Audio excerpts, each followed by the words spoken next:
Grass leaves curl inward during very dry weather. तो घास की जो पत्तियां हैं वो अंदर की तरफ मुड़ जाती हैं, कर्ल कर जाती हैं। कब? जब बहुत ही ड्राई वेदर होता है। तो सबसे अप्रोप्रिएट रीज़न बताना है कि कौन सा है। जो लीफ की कर्लिंग होनी है अंदर की तरफ जब बड़ी ही ड्राई वेदर है, तो उसका रीज़न क्या है ये बताना है। अब पहला ऑप्शन है कि टाइलोसिस वेसल्स के अंदर होते हैं, इसलिए लीव्स जो हैं वो मुड़ जाती हैं, कर्ल कर जाती हैं ड्राई वेदर्स में। तो ये तो गलत आंसर है। क्यों गलत आंसर है? क्योंकि टाइलोसिस जो है वो जाइलम वेसल्स को ब्लॉक करता है। इसका काम है कि जाइलम वेसल्स को ब्लॉक कर देना। ठीक है, ये इनहिबिटर का साइन है ना। तो एक तरीके से ब्लॉक मान लो कि ब्लॉक कर देता है जाइलम वेसल्स को। कब करता है?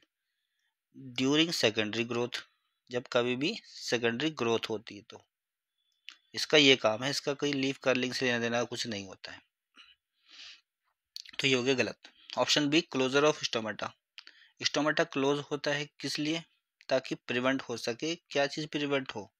जो वाटर का लॉस हो रहा है वो प्रिवेंट हो।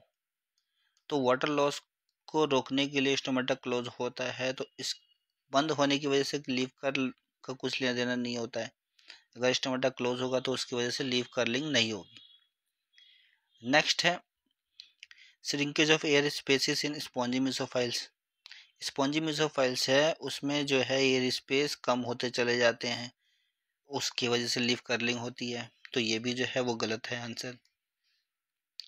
राइट आंसर क्या है? सी, फ्लैसिडिटी ऑफ बुलिफॉर्म सेल्स। जो बुलिफॉर्म सेल्स होती हैं उसमें वो वाटर खो देती हैं, जिसकी वजह से वो फ्लैसिड हो जाते हैं और लीफ हो जाता है कर्ल। होता क्या है, जैसे लीफ है, लीफ को अगर काटा जाएगा इधर, तो अगर मान लीजिए ये लीफ ऐसे दिख रही है तो ऊपर वाली जो लेयर होती है इसको कहते हैं एडेक्सियल, नीचे वाली को कहते हैं एबैक्सियल। तो एडेक्सियल जो होती है वो लेयर प्लस जो लीव्स की जो वेन्स होती है, ये दोनों ये मॉडिफाई होकर के क्या बनाती हैं? Bulliform sales.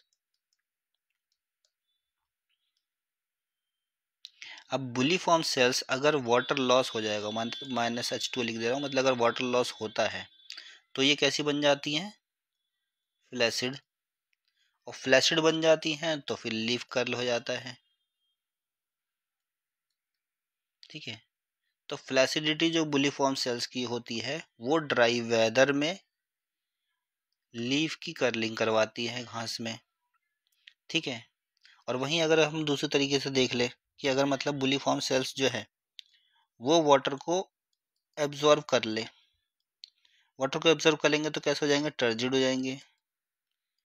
तो लीफ का सरफेस जो हो कैसा हो जाएगा? एक्सपोज हो जाएगा। तो एक्सपोज करेगा ये क्या? Leaf surface. तो पानी अगर कम है तो लीफ कर्ल होगी, पानी अगर ज़्यादा हो जाएगा तो लीफ जो है एक्सपोज हो जाएगी। ठीक है, दोबारा से वैसी हो जाएगी। राइट आंसर इसका था हमारा सी।